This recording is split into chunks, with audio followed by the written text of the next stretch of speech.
Hey friends, it's Christy, and I'm thrilled to be back guest designing with my favorite things. Today I'm going to be using the new Let's Flamingle stamp set, which is so adorable, has so many great images and sentiments that I couldn't make just one card, so I'm actually going to be doing a 4-card set.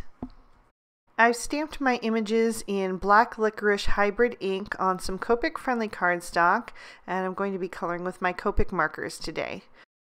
I wanted my flamingos to be a really bright, fun, hot pink, so I'm using some RVs. I'm using RV10, RV13, RV14, and RV17. And I'm starting with that RV17 and laying in some shadow on the back of the flamingo's body and also on her wing and on the lower part of her neck and on her cheek. And then I'm going to blend upward with the RV14. I'm going to carry that color up on her wing as well, just blending out the edges of all of that RV17, carrying it up her neck a little bit more into her face. And then I'll come in with the RV13 and continue to blend. A lot of times 3 shades of Copic markers are plenty. You want a dark, medium, and light, but in this circumstance I wanted a really high contrast, so I'm adding in that 4th shade, which is the RV10, which is going to give me a really nice highlight.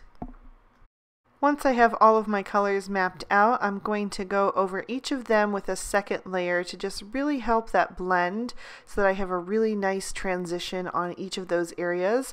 And it's also going to deepen those shadows and just give me that really vibrant contrast that I'm looking for.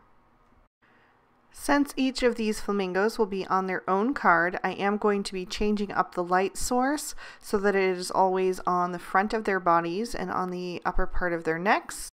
And I will actually be coloring the other 3 flamingos off camera since I'm doing them exactly the same, and that will just save you guys a little bit of time in the video.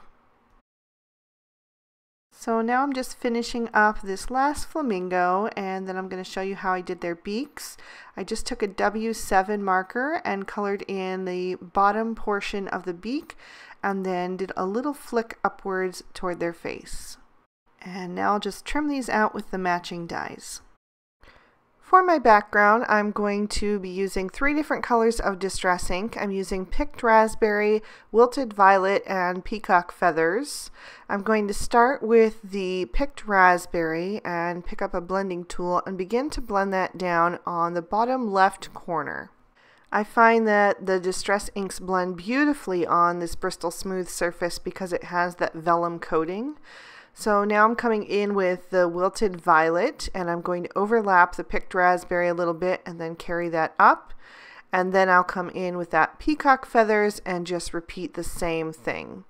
Once I have all 3 shades in place, right where I want them, I'm just going to work my way back down in the reverse.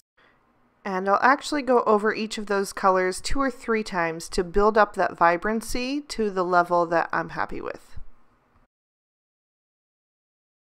And there you can see I have all 4 panels prepared and ready to go. So I'll lay those out on my work surface and grab my distress sprayer. I'll give those all a couple of quick spritzes. I'm trying to get some different size droplets so that I have some nice effects. And I'll let that water soak into the ink for a couple of seconds, and then I'll blot that up with a paper towel. It gives that such a cool texture. So I'll just gather these up and set them aside to dry. Once they have dried fully, I'll pop them one by one in my MISTI, and I'm going to be stamping with the MFT Pressed Flowers stamp set and some Versamark ink.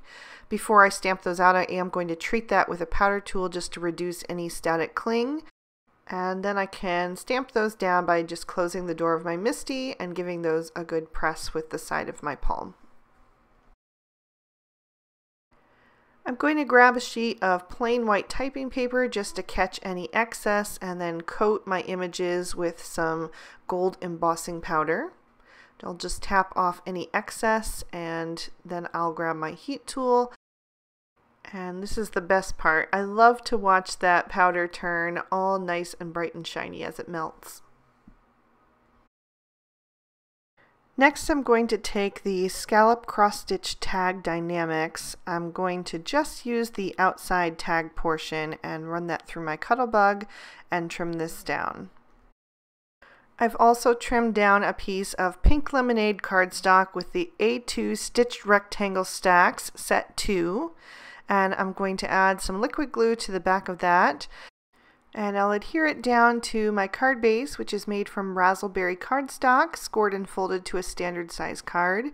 And I did use the second largest die, so I have that nice wide border. Now I'm going to take a piece of black ribbon. It has a nice gold thread running through the center, and run that through the top of my tag. I'm going to give those tails a good tug and make sure that that knot is nice and snug and not going anywhere. And then I'll take my scissors and just trim those down at a slant.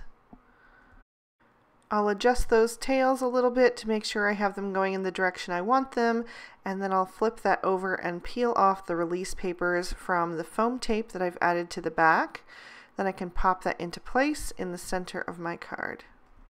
I did the other 3 cards in our set off camera, and now I'm ready to add my sentiments. I gold embossed those on some black licorice cardstock and then die cut that so it would match the lighter pink panel. And I'm adding some foam tape to the edges that are going to hang over the tag and some liquid glue behind where it will lie flush with that. Then I'll take one of my flamingos and add some more liquid glue to the back of that. And I'm just going to tuck the edge of its feet behind the sentiment panel and then press that into place once I have it nice and lined up. For the inside of my card, I'm going to take some coordinating ink and I'm going to stamp an additional sentiment and another flamingo on each card. And I'm doing a different sentiment and a different flamingo on the inside of each one. So I'll make sure that the flamingo on the inside is a different one than the flamingo that will be on the outside. As a final embellishment, I'm going to take some 4mm metallic gold sequins and I'm going to add a sprinkling of those across the card. I'm using 5 sequins on each card in a random order, and that's going to really bring out the gold accents from our embossing powder. And that is going to complete our cards for today. I'm going to lift that up close to the camera so you can see that in detail and give you another peek at the inside. And then I will bring in the other 3 cards so you can see the entire set at once. And you can also see the great variety of sentiments that are included in this set. In fact, I didn't even get to use them all because there were so many. So I'll definitely be playing with these flamingos again in the near future. I just absolutely love them. So I hope you guys enjoyed the May edition of Christy Gets Crafty with my favorite things. If you did, please give it a big thumbs up and leave me a comment down below. I'd love to read your feedback. Subscribe to My Favorite Things for more inspiring videos just like these here on screen. Thanks so much for watching. Bye-bye.